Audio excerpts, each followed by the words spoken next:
Scientists embark on crucial study to save Britain's bees.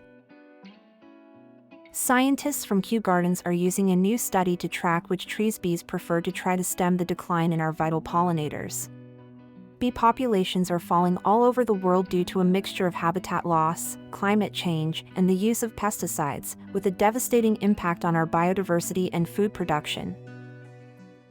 But it's feared that not enough comprehensive, global research is being done to understand the issue or find solutions. Researchers based at Wakehurst in Sussex, known as Kew's Wild Botanic Garden, have begun placing advanced bio-acoustics sensors in some of their trees to track which ones bees favor.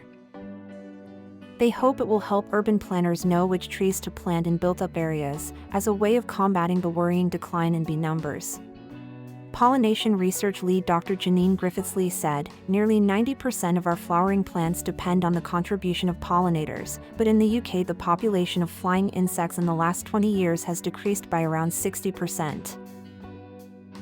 It's really hard to be able to put a figure on the decline of our pollinators, but we do know that globally the number is declining. And with that comes crop yield instability and the loss of an essential ecosystem service." Their new, non-invasive monitors listen for the buzz created by bees' wing beats, building up heat maps of the most popular spots. Dr. Griffiths-Lee said, "If you think about the tree's footprint, it's very small, but they're huge 3D structures covered in pollen and nectar, which are essential resources of pollinators. So we really wanted to think about which are the best trees for bees for us to plant, and that can inform landscape planners, urban architects." 8 different species of tree were chosen for the study, including horse chestnut and lime trees, with a mixture of native and non-native species. The scientists have also been gathering DNA from pollen, which also helps them to map which plants and flowers the insects prefer.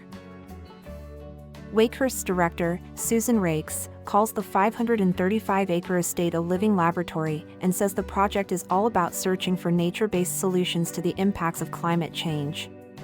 "The stakes couldn't be higher, really.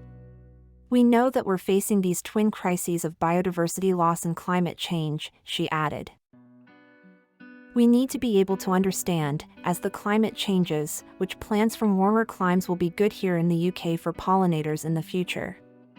If all of our native plants are struggling, then we need to find new sources of pollen for us all to survive."